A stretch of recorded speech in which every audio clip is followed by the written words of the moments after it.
ပရိသတ်များအားလုံးပဲမင်္ဂလာပါခင်ဗျမြန်မာ Ghost Story Channel ကနေပြန်လည်ပြီးတော့ကြိုဆိုလိုက်ပါတယ်ဒီနေ့မှာဆက်လက်ပြီးတော့တင်ဆက်ပေးသွားဖို့ရှိတာကတော့အောင်လန်းဘိုးထင်နေအမည်မသိမိတ်စာအမည်ရတဲ့ဇလန်းဖြစ်ပါတယ်အဲ့တော့အားလုံးပဲ ready ဖြစ်ပြီဆိုရင်ဒီနေ့ကျွန်တော်အစီအစဉ်ကိုစလိုက်ကြအောင်ပါခင်ဗျာ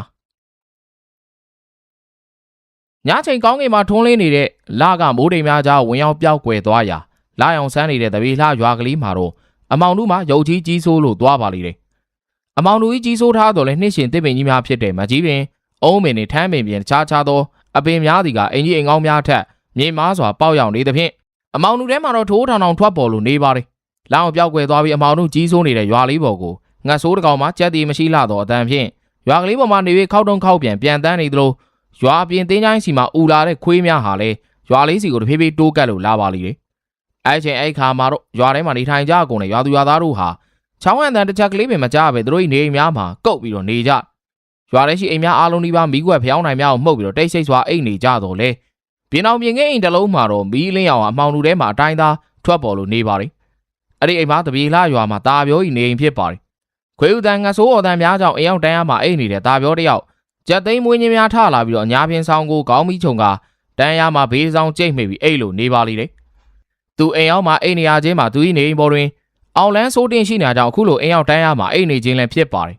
်အိမ်လေးပေါ်မှာတော့အောင်လန်းဆိုးတင်ကကျုံးစပွဲကုံတစ်လုံးအိမ်ကန်းမှာထားကာဘုရားဆောင်ဖြင်းဆောင်ကျန်းထရနေဖုံးကွယ်လို့ထားပြီးဘုရားဆောင်ရှိမှာတော့ဘုရားဆောင်လေးလုံးဝမသက်ဆိုင်တဲ့အောင်လန်းစီရင်များကိုတင်ဆောင်ထားပါလိမ့်တယ်အောင်လန်းဆိုးတင်ကစပွဲကုံပေါ်မှာရှိတဲ့အမျိုးမြည်စုံလှတဲ့အောင်လန်းစီရင်ပစ္စည်းများကိုကြည့်ကပါဇက်မှမန်နန်တပုတ်အားရေရွတ်လို့နေပါလိမ့်တယ်အဲလိုသူမန်နန်ရွတ်လိုက်တာနဲ့တပြေလာရွာလေးတဲရှိမကြီးပင်ကြီးများထမ်းပင်များနဲ့အုံးပင်များမှာအိတ်တန်းဝင်နေတဲ့စာကလေးဇရက်ငှက်တို့ကရုတ်တရက်ထပြန်လျာငှက်တို့၏အော်တန်များမှာရွာထဲမှာအတော့ကိုကျဲကျဲလောင်လောင်ထွက်ပေါ်လို့သွားပါလိမ့်အောင်လန်းဆိုးတင်ဒီကရွာထဲမှာဖြစ်ပြက်တို့ကဂယူးမဆိုင်ပဲရှေ့မှာရှိတဲ့ဇွဲပေါ်ရှိအစင်များနဲ့ရွေရင်းပကံလုံးတစ်လုံးတွင်ထည့်ထားတဲ့6ကန့်နေတဲ့သွေးကွက်ကိုသာအသေးချာကြည့်ပြီးတော့မန်နန်ကအဆက်မပြတ်ရွတ်လို့နေတယ်သူမန်နန်ရွတ်တန်ကျဲလောင်လာလေးရွာအတွင်းမှာခွေးတို့ဦးတန်နဲ့ရွာပေါ်လှဲ့ပတ်ပြန်တဲ့ငှက်ဆိုးတို့အော်မီတန်ဒီလဲတစားကျဲလောင်လာသလိုအိမ်ရောက်တန်းရမှာဆောင်းကောင်းပြီးဂျုံနေတဲ့သားပြောစီလဲကြောက်စိတ်တို့ပိုလာလေဖြစ်ပါလိမ့်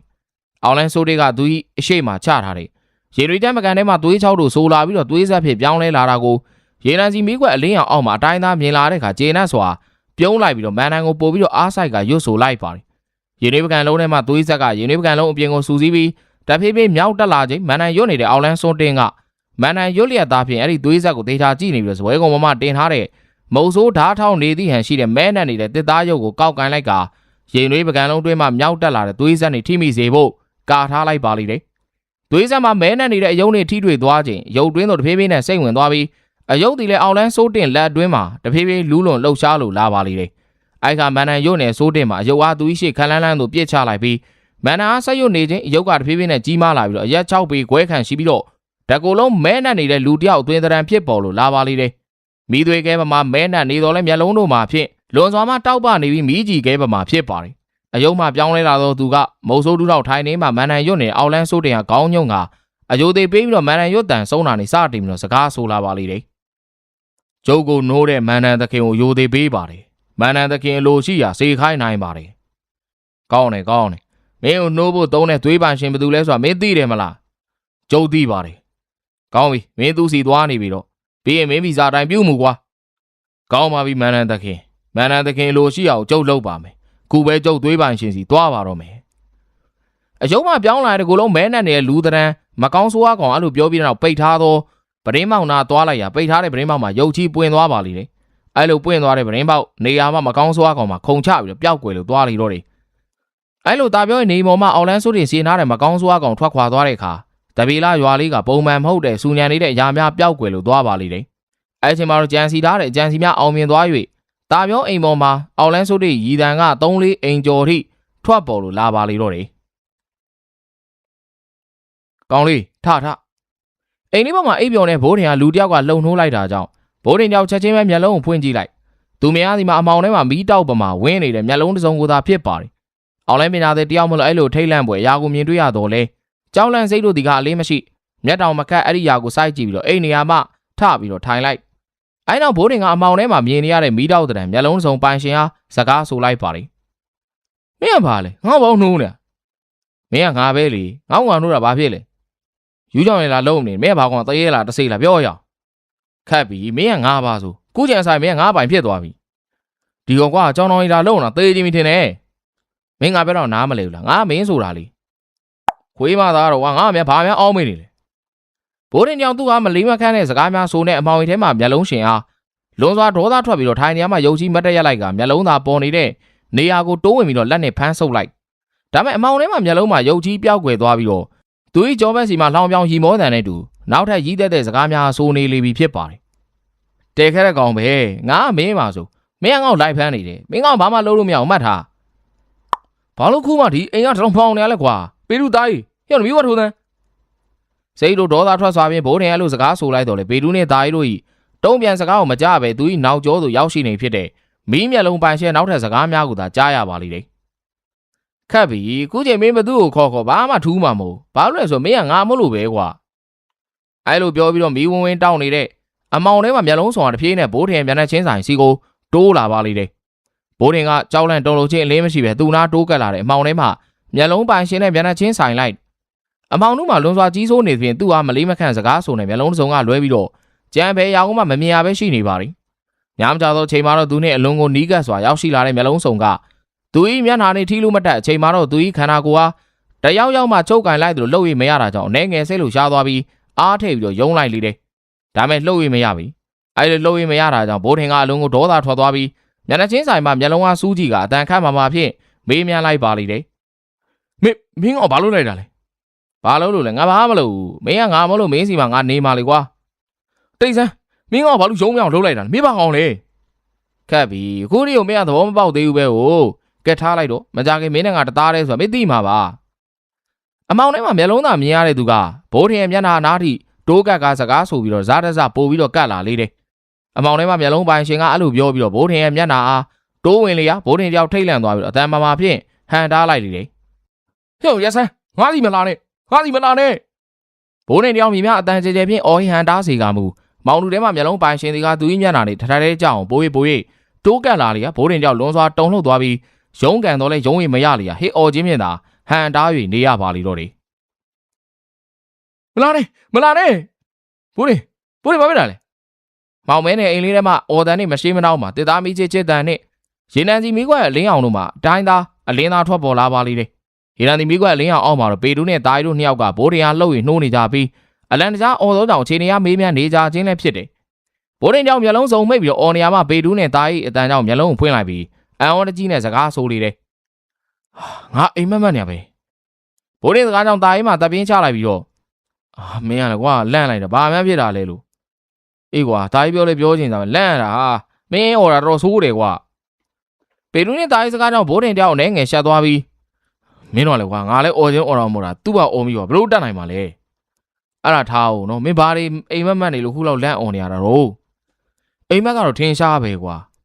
ဟာလားလုံစမ်းမအောင်ဘလို့ထင်ရှားဘာတွေလဲအမောင်ထဲမှာမျက်လုံးနှလုံးပဲပေါ်တဲ့သူကငါ့ကိုဝင်ပူးတာကွာမျက်လုံးနှလုံးနဲ့ပေါ်တယ်လားဘလို့မျိုးလဲမင်းငါလည်းတေချာတော့ပြောတယ်ဘူးကွာအိမ်မက်ကတော့တကယ်ကြီးကြတယ်ငါလည်းတော်တော်လန့်သွားတယ်အဲ့ဒါပဲကြည့်အေးအဲ့အိမ်မက်နဲ့ပတ်သက်ပြီးတော့ထူးဆန်းတာဖြစ်မှာလားမဖြစ်တော့ပါကွာမိုးလဲလင်းတော့မှထင်တယ်ကြက်တော့တုံနေပြီကွာငါတို့စောစောကိုကြီးဝင်းအိမ်ကိုသွားကြမှာမလားအလူမန်းတဲ့အတိုင်းသွားခုံးလို့လေ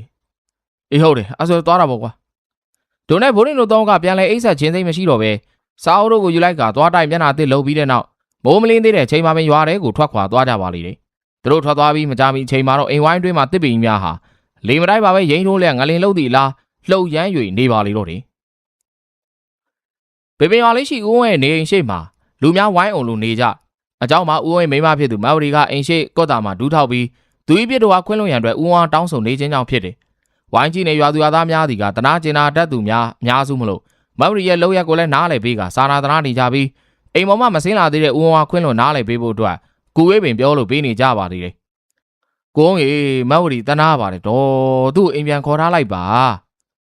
ဟုတ်တယ်သူလည်းငယ်ပဲသူဆိုတော့တခါလေတော့လဲမှားမှာပေါ့တော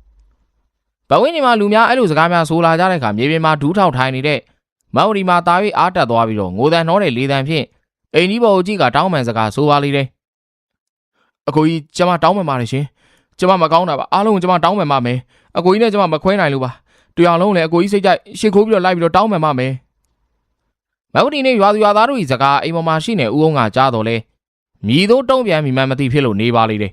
သူကလွန်ခဲ့တဲ့ရက်များမှာမိမဖြစ်သူကရွာမနင့်နာသူများကိုတောင်းပန်ပြီးမှသာရွာကိုပြန်လာနိုင်ပြီဖြစ်ကြောင်းပြောဘူးလေတယ်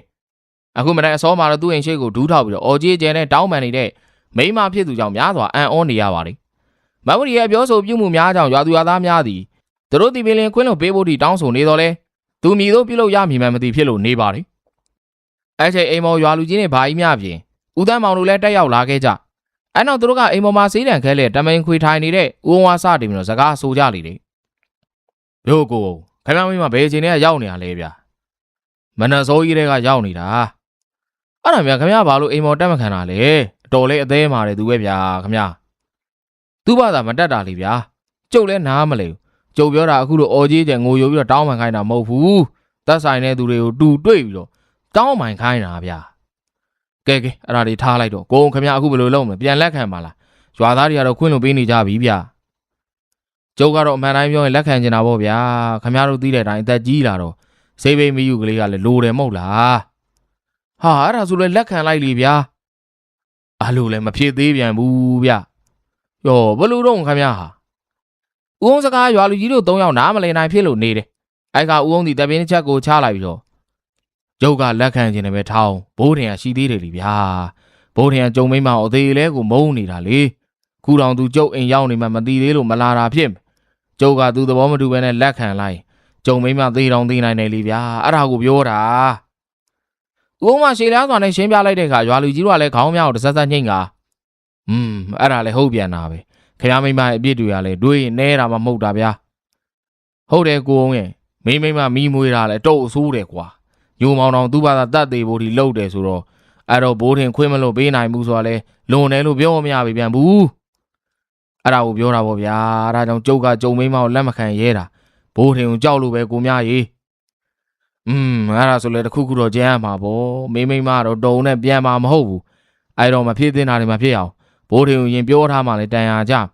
ြကဲအဲ့ဒါဆိုငါတို့ဘိုးထင်စီသွားဆိုဟိမောင်ကြီးမင်းလည်းလိုက်ခဲ့လားဘာကြီးများမှအဲ့လိုပြောပြီးတော့အိမ်ပေါ်မှာဆင်းလိုက်သူ့နောက်မှာတော့ရွာလူကြီးလည်းပါလာပြီးတော့သူတို့ကရွာဆောင်မှာရှိတဲ့ဘုန်းထင်နေအိမ်ကိုတုတ်ချေတင်လိုက်ကြပါလေတော့တယ်ဘုန်းထင်တို့တော့မနက်မိုးမလင်းမိကလေးကကိုဝင်းဦးအိမ်ကိုရောက်နေကြပြီးကိုဝင်းရဲ့မိခင်ကြီးတော်ကြီးအခန့်ကျွေးမွေးတဲ့ကောင်းချင်းပေါင်းနဲ့ငန်းချောက်ဖို့စီစန်းတို့ဟာစားတော့ကတန်းရမှာထိုင်ပြီးတော့ကိုဝင်းဦးနဲ့စကားဆိုနေကြဘိုးထင်ဒီကတော့မင်းတို့တွေစောလာကြီးလားအေးလေဗျာကျုပ်တို့ကအမြဲနောက်ကြတာဆိုတော့အခုတခါတော့စောလာခဲ့အေးနင်းကိုပြောစရာရှိလို့ဒီနေ့နေမန်းတဲ့တိုင်ခုတ်တာလိုက်မသွားနဲ့ငါနဲ့မြောက်ပြုံလိုက်ခဲ့သမှာဟဲ့ဘာလို့လဲဗျနွားသွားဆွဲမှလေဟိုနေ့ကကိုသိန်းအောင်နဲ့နွားသွားဝယ်ထားတာအဲ့မှာတက်ကယ်လေးတိုက်စရာရှိလို့နောက်နေ့မှလာယူပေးဖို့တောင်းပန်တာနဲ့ငါလည်းနွားတစ်ခါတည်းမဆွဲခဲ့ဘူးဒီနေ့သွားယူမလို့ဩအေးဗျအဲ့ဆိုလဲသွားတာပေါ့ငါတို့နှစ်ယောက်ပဲသွားမယ်လေတာရင်နဲ့ပေတူကတော့မန်းတဲ့တိုင်ပဲခုတ်လိုက်ပေါ့ငါလည်းမဖြစ်တာလို့သွားတာပါဟဲ့ရွာသားတွေကိုအားတော့နာတာသူတို့ကငါလူတွေကူညီနေငါတော့ကိုကျိုးတွေသွားနေတိတ်တော့မကောင်းဘူးပေါ့ကိုင်းမအားနာဟန်ဖြင့်သူဤပုံစံတိုင်းခန့်နှွဲနဲ့ဇကားဆိုလိုက်ရဘေတူးနဲ့တာရီတို့ကအားမနာဖို့အတွက်ဝင်ရောက်ပြီးတော့ပြောကြပါလိမ့်တယ်ကိုင်းဝင်လာဗျာအားနာကြမှာမဟုတ်တာကိုအားနာနေပြန်ပြီနွားဝယ်တာအခုချိန်ရေးကြီးနေပြီဗျဟုတ်တယ်ခိုင်းနွားကောင်းရဖို့ဆိုတာအရင်ကလို့တိတ်ပြီးတော့လွဲတာမဟုတ်ဘူးဒါနဲ့ကိုင်းသိန်းအောင်ဘာလို့မလိုက်တာလဲဗျကိုင်းဝင်းနောက်လေဘေတူးမလို့ဝင်ရောက်ပြီးတော့မေးမြန်းလိုက်တဲ့အခါကိုင်းကရင်နွေးချမ်းတစ်ခွက်ကိုတကြိုက်မောတောက်လိုက်ပြီးဘေတူးရဲ့အမေးကိုသေချာပြန်ဖြေလိုက်လေတယ်ပေါတူးနဲ့သူတပြေလားရွာနေနွားတယောက်တကောင်ဝယ်လာလေအဲ့ဒါနင်တို့သိလားသိတာပေါ့ဗျာနွားတွေအတော့ကိုချောတာဗျအေးအဲ့နွားနှစ်ကောင်အလှသွားပြတယ်လေဘေတော်ကုန်းရွာဘက်ကိုဆိုလားပဲအားကြောင့်မလိုက်နိုင်တာလေဟေ့သူတို့နှစ်ယောက်လည်းအဲ့နွားနှစ်ကောင်ရပြီးတဲ့ရွာကိုကတ်တယ်လို့မရှိဘူးငေါ့တော်သူကအမြန်လိုက်ဝယ်ပြီးသွားတာအေးဗျာအဲ့လူနှစ်ယောက်ဘလို့ဖြစ်နေရလဲမသိပါဘူးအလူတော်မှလောအားပေးနိုင်ဘူးဖြစ်နေတာသူတို့နွားနှစ်ကောင်လည်းတကယ်ကိုလှတာလေဟဲ့ဒီကြားထဲရွာထဲကလူကြီးတွေပါသူတို့နွားတွေကိုသွားကြည့်ပြီးတော့ချီးကျူးနေတာဆိုတော့သူတို့ကနွားလှပြိုင်ဖို့တို့လဲပြိုင်ဖို့ပွဲပဲလိုက်ရှာနေတော့တာဟုတ်ပါကိုကြီးဝင်ကကျုပ်တို့ပြင်သူတို့နွားနှကောင်ရောက်ပြီးတဲ့ဟာသူတို့တွေးဖို့တော့မနဲ့လိုက်ဖမ်းနေရဘိုးရင်တို့တောင်းနဲ့ကိုဝင်းအိမ်အောင်တန်းရမှာစကားဆိုနေကြတယ်အိမ်ဝိုင်းနဲ့ဘာကြီးများနဲ့ရွာလူကြီးတို့ဝင်လာကြလေတယ်ရွာလူကြီးကဝင်လာတော့မြင်တဲ့ကိုဝင်းကအိမ်အောင်တန်းရမှာထိုင်စီဖို့ဥစွာလောကိုပြုတ်လိုက်ပါလေရွာလူနဲ့ဘာကြီးများအစိုးရောက်လာပါလားကျုပ်ကပြင်ရွာလူကြီးတို့မန်းတဲ့တိုင်ခုံမလိုက်တော့ဘူးလို့ထင်နေတာအေးလေကွာငါတို့ကမန်းတဲ့တိုင်ခုံကိုလိုက်လာတာမဟုတ်ဘူးဘိုးထင်ကိုအိမ်လိုက်ချတာမတွေ့လို့မင်းရောက်နေမှထင်လို့လိုက်ချလာတာဟေ့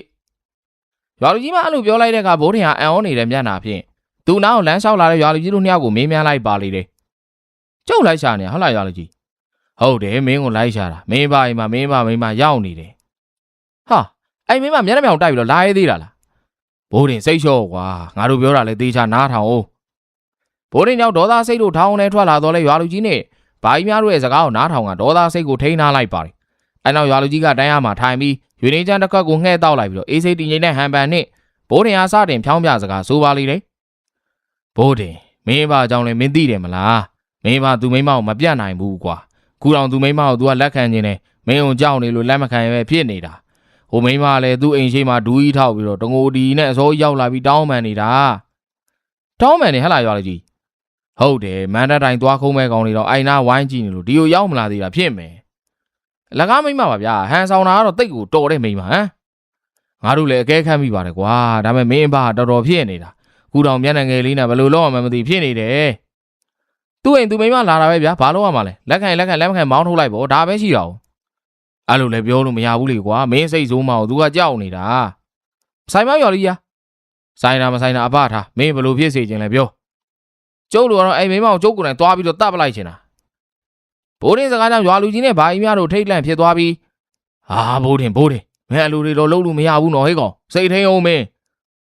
ဟုတ်တယ်ငါကောင်ရေးစိတ်လိုက်မှန်ပါတွေရှောက်လုံးလို့မဖြစ်ဘူးဟာကျုပ်ကသဘောပြောတာဘာကြီးများနဲ့ရွာလူကြီးဟာအဖေကိုပြောလိုက်ဘာစိတ်ကြိုက်တာလို့ကျုပ်ဘာမှမပြောလို့ပြောလိုက်ဗျာ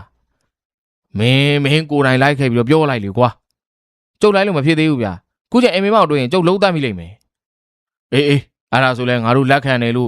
့ပြောလိုက်မယ်ကွာနော်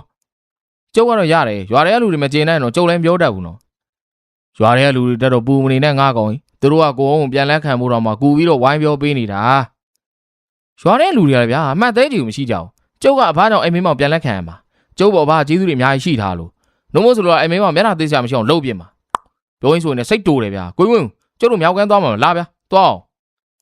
ဘိုးတင်ကရွာလူကြီးနဲ့ဘာကြီးမြောက်စကားဆိုနေနေမှာကိုဝင်းကတခါလေးပြောလိုက်ခြင်းဖြစ်ပါတယ်ဘိုးတင်စကားကြောင့်ကိုဝင်းသည်လည်းအလိုက်သီးစွာပင်တိုင်မှာချိတ်တာလွေးကိုကောက်လွယ်ကဘိုးတင်နေတူအိမ်ဝိုင်းပြင်ကိုထွက်ပြီးမြောက်ကန်းကိုသွားလိုက်ပါလိမ့်တယ်အိမ်ဝိုင်းထဲမှာတော့ပေတူတာရင်းနေတူဘာကြီးများနဲ့ရွာလူကြီးတို့သာကြံနေခဲ့ပါလိမ့်တော့တယ်ရွာသားများရဲ့ကူညီနဲ့ဘိုးတင်ရဲ့လက်ခံမှုကြောင့်အိမ်ပေါ်မှာပြန်နေခွင့်ရသွားတဲ့မတ်ဝရီကအိမ်ပေါ်ပြန်လာနေဦးဝါတောင်းဆိုမှုစတင်ပြီးတော့လှုပ်ဆောင်ပါတော့တယ်သူမတမ်ပလင်ချိတ်ထိုင်နေတဲ့ဦးအောင်ရှိမှခက်ရိုးလေးထိုင်ကသူ့အားကျင်လာတဲ့မျက်ဝန်းတို့ဖြင့်ကြည့်နေဦးဝါစတင်ကစကားဆိုလိုက်ပါတယ်အကိုကြီး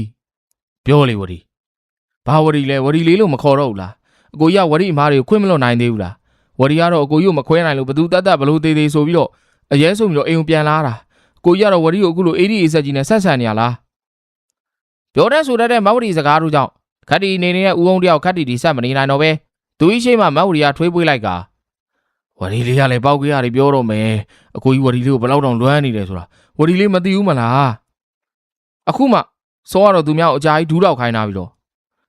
အဲ့ဒါလေဝရီလေးအသက်တော့အကိုကြီးကမလောက်ခိုင်းနေမှနဲ့လောက်ခိုင်းရတာပါဝရီလေးလည်းအတိပဲဘိုးတင်အစွမ်းဘယ်လောက်ထက်တယ်ဆိုတော့ဒေါက်တာသူလက်မခံရင်ဝရီလေးပဲထိခိုင်းကိုကြီးကဝရီလေးကိုမဲ့တပေါက်တောင်အဆုံးမခံနိုင်ဘူးတော်ပါရှာအောင်ရှိရင်ရှောက်ပြောတကယ်ပါဝရီလေးရဲ့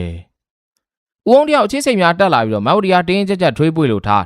းမဝရီဒီကသူမကထွေးပွေထားတယ်ဦးအောင်ကိုကြည့်ကညူတူတူဟန်ပြင်းဆက်ကစကားဆိုပါလိမ့်တယ်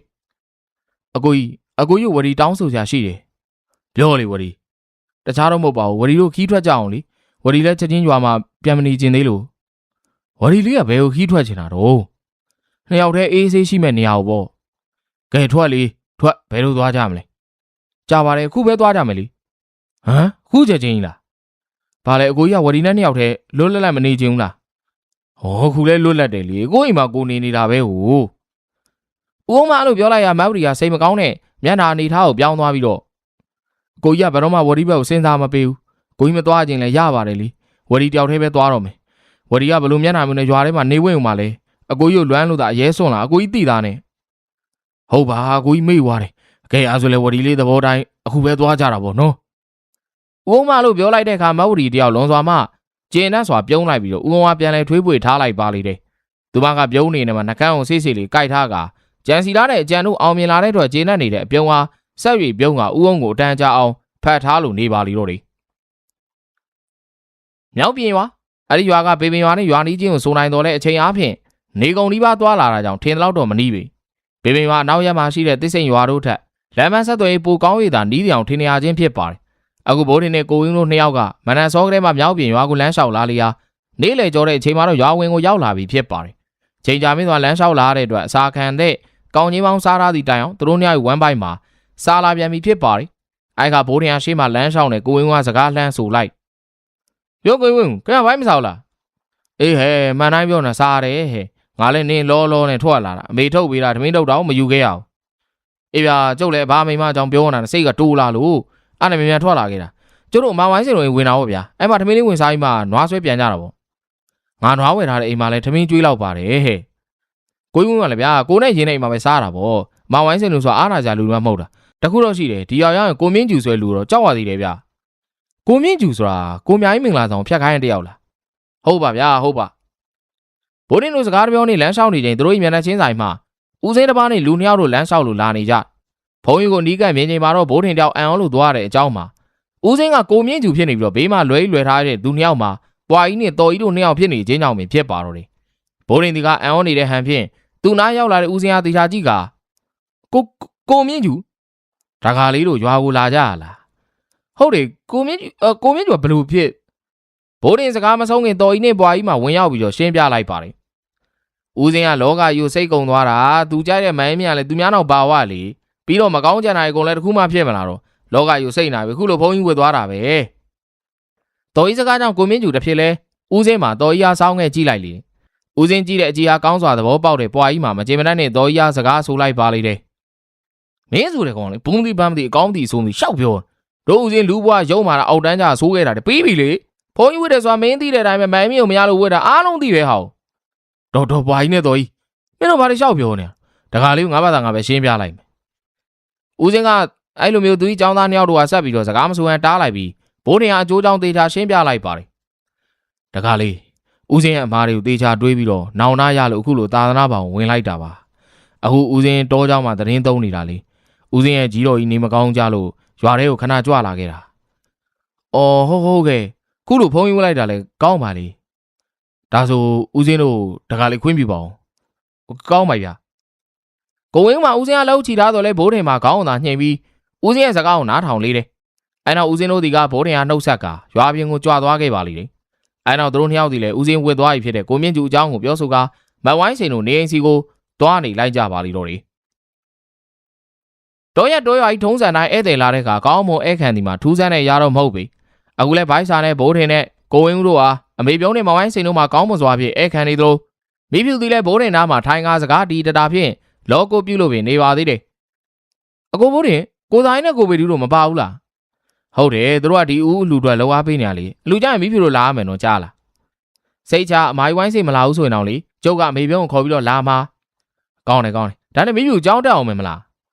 တက်တယ်လေဒီရွာမှာလဲဖုန်းကြီးကျောင်းမှာကျောင်းရှိရလေဆရာမလေးတင်ပေးတာအေးအားဆိုလဲအဆင်ပြေတာပါပဲဘိုးတင်တို့နှစ်ယောက်ကထမင်းစားပြီးတဲ့အခါအချိန်သိမဆွဲတော့ပဲအလာပါတာလာပါစကားများကိုခိတာခဏသာပြောပြီးတော့နွားသွားဆွဲဖို့အတွက်အမေပြုံးမိဖြူနဲ့မဝိုင်းစိန်တို့ကနှုတ်ဆက်ထွက်ခွာခဲ့ကြ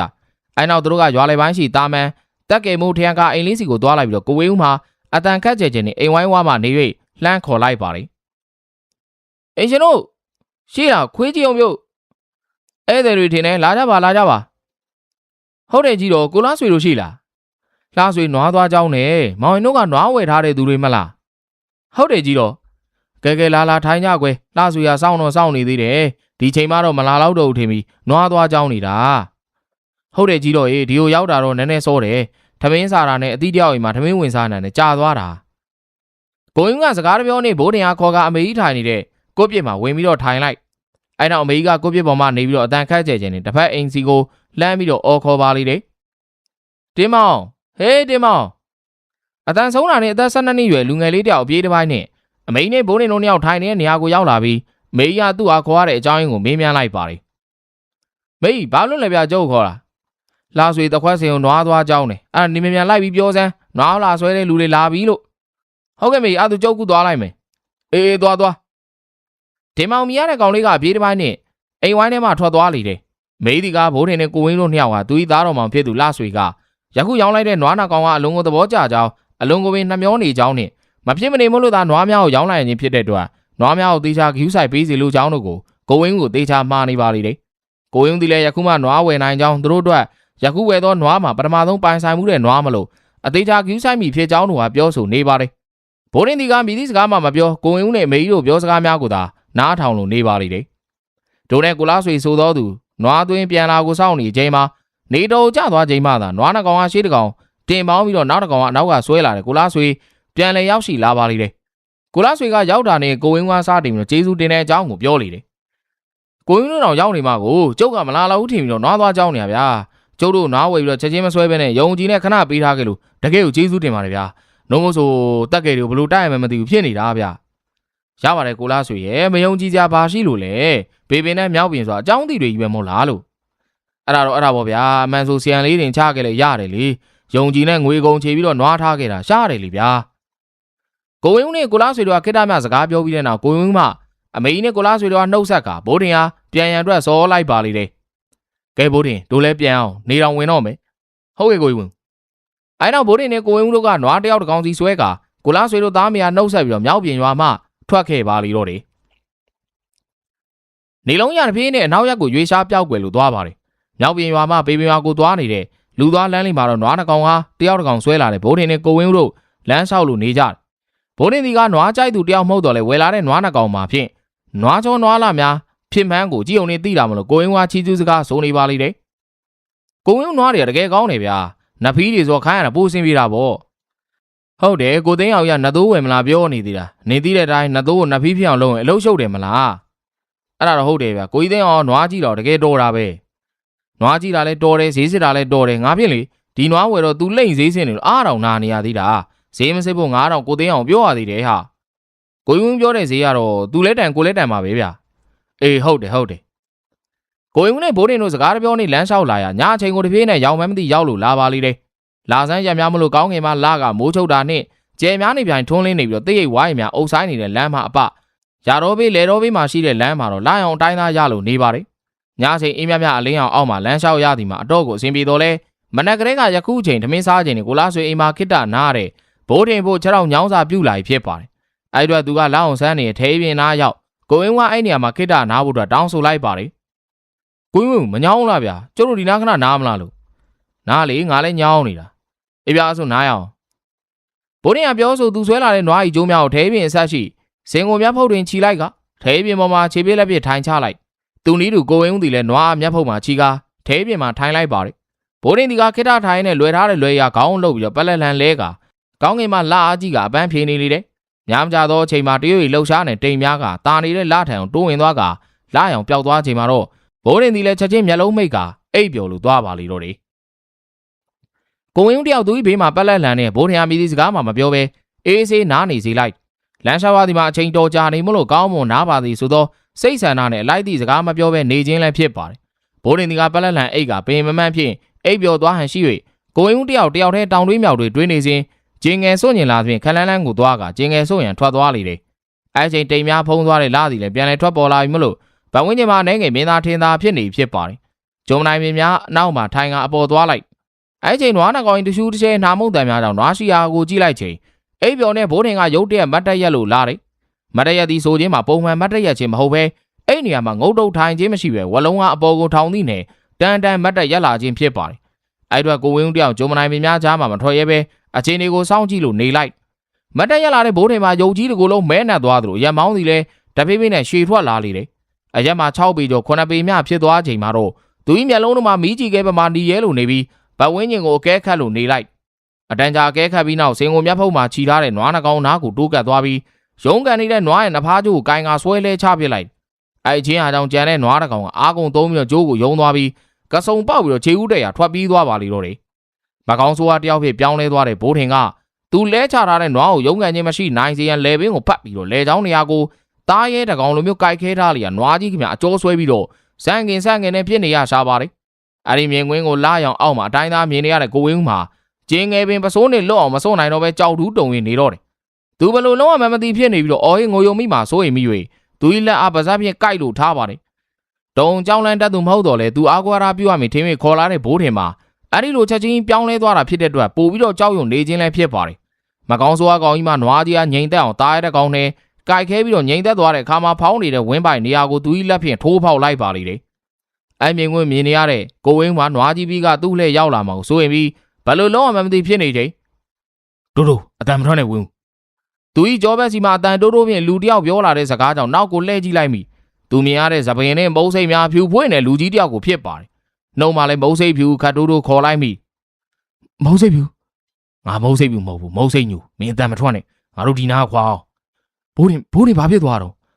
သူ့ကိုအတိုက်ခံလိုက်ရတာသူလှုပ်တာမဟုတ်ဘူးသူဘာမှမသိဘူးသူ့ရဲ့သွေးနဲ့သူ့ကိုမကောင်းကြတဲ့ကောင်တွေကတိုက်ထားတာအဲ့ဆိုကျုပ်တို့ဘယ်လိုလုပ်မလဲလာသူအစာငန်းနေတော့ဝေးရောက်သွားအောင်လားမုံစိတ်ညူနဲ့ကိုဝင်းကနွားကြီးဝမ်းပိုက်ကိုဖောက်စားနေတဲ့မကောင်းဆိုးအကောင်တတိမထားမိစေရန်ခပ်ပြေးပြေးနဲ့ဝေးရာကိုသွားလိုက်ပါလိမ့်တယ်အဲ့ဒီဖြစ်နေရနဲ့အတော်ကိုဝေးတဲ့နေရာရောက်တဲ့အခါမုံစိတ်ညူကသူ့လွယ်အတွင်းမှာချီမန်းညို့ထုတ်ပြီးတော့ကိုဝင်းလက်မှာချီလိုက်ကစတင်ပြီးတော့စကားဆိုလိမ့်တယ်ဝင်းမင်းဒီနေ့မြင်ခဲ့တာတွေဘယ်သူမှရှောက်မပြောနဲ့ကွာကြားလားဘိုးတင်အခုလိုဖြစ်ခြင်းတဲ့ကောင်မဟုတ်ဘူးဆိုတာမင်းလည်းသိပါတယ်ကျုံနားလေပါလေမင်းနွားတွေဆုံးသွားလို့တော့စိတ်မကောင်းငါအယောပြန်ပေးမယ်ကွာမလိုပါဘူးဗျာနွားဆုံးတော့ဘိုးတင်လောက်ရေးမကြည့်ပါဘူးဘိုးတင်ကကောင်းအောင်ဆရာကြီးတို့ကူပေးပါဘာမှမသိတဲ့အဲ့မကောင်းဆိုးွားကောင်နဲ့ဘိုးတင်တွေကတွဲနေတာအဲ့ဒီကောင်တတ်လိုက်မယ်ဆိုဘိုးတင်မှာသေးမှာဘိုးတင်သေးလဲအဲ့ဒီကောင်သေးမှာပဲငါပြောတာနားလေလားဟာအဲ့ဆိုဘယ်လိုလုပ်ရမှာလဲတချို့ကိစ္စတွေကငါတို့လည်းမတတ်နိုင်ဘူးသူနဲ့ပဋ္ဌာန်းဆက်ရှိတဲ့သူတယောက်တော့ရောက်လာမယ်ထင်တယ်ခုလောဆယ်တော့ရွာသားတွေကိုဒီချီမန်းကျိုးလေးတွေပဲချီပေးထားလိုက်သူနဲ့အနီးကပ်နေတဲ့တာရင်နဲ့ပေတူတော့ခုကိစ္စပြောထားမှရလိမ့်မယ်အခုဘိုးတင်ဘယ်လိုလုပ်မလဲသူကြံခဲ့ပြီလေထားခဲ့လိုက်မင်းကိုမတွေ့ရင်သူရွာကိုပြန်လာလိမ့်မယ်ကဲဝင်းကြီးဘိုးတင်ခုလိုဖြစ်နေတာဘာကြောင့်လဲဆိုတာတော့မင်းသိပြီမလားအဲ့တော့ငါတို့ဘိုးတင်ဘယ်လိုပြန်ကောင်းအောင်လုပ်ရမလဲဆိုတာတွေးတာပေါ့ကွာဒီအပိုင်းနဲ့တော့ငါလည်းမင်းတို့ရွာမှာနေမှာပါမုံစိန်တို့ရှိနေတော့တော်သေးတော့ဗျာကျုပ်ပြင်အစောတွေကလန့်သေးတော့မလို့ကဲဒါဆိုငါတို့လည်းရွာအောင်မြန်ပြန်ကြစို့လားတို့နဲ့ကိုဝင်းနဲ့မုံစိန်ညိုကအသွင်ပြောင်းပြီးတော့ဝယ်လာတဲ့နွားတကောင်တက်ကဝမ်းဖိုက်ဖောက်စားနေတဲ့ဘိုးတင်ကိုထားခဲ့လိုက်ပြီးရွာစီကိုပြန်နေကြပါတယ်နောက်ဖြစ်လာမဲ့ပြဿနာများအတွက်ကူညီပေးမယ်မုံစိန်ညိုရောက်လာတဲ့အတွက်ကြောက်စိတ်လွန်ကဲနေတဲ့ကိုဝင်းတယောက်ကြောက်စိတ်များပျောက်ပြီးသူ့ဘော်ကောင်းတဲ့ဘိုးထင်ကကူညီဖို့အတွက်မုံစိန်ညိုနဲ့တူရွာကိုပြန်နေလိုက်ပါလေတော့တယ်အောင်လန်းဘိုးထင်နဲ့အမည်မသိမိတ်စာတီကအီးမြတာမကြမီအောင်လန်းဘိုးထင်နဲ့ကပ်ပါကောင်အမည်ရတဲ့ဇလန်းကိုတင်ဆက်ပေးပါအောင်ခင်ဗျာဟုတ်ကဲ့ပါဒီနေ့ကျွန်တော်မြန်မာ Ghost Story Channel ကနေတင်ဆက်ပေးခဲ့တာကအောင်လန်းဘိုးထင်နဲ့အမည်သိမိတ်စာအမည်ရတဲ့ဇလန်းဖြစ်ပါတယ်နောက်နေ့မှလည်းဘိုးထင်ဇလန်းများဆက်ပြီးတော့ရှိနေမှာဖြစ်တဲ့အတွက်လာပြီးတော့နားဆင်အားပေးကြတော့ဗါတဲ့ဖိတ်ခေါ်ရင်းနဲ့ဒီနေ့မှာအချိန်ပြနားဆင်ခဲ့တဲ့အတွက်အားလုံးကိုကျေးဇူးတင်ပါတယ်ခင်ဗျာကျွန်တော်ကိုဝမ်းပါ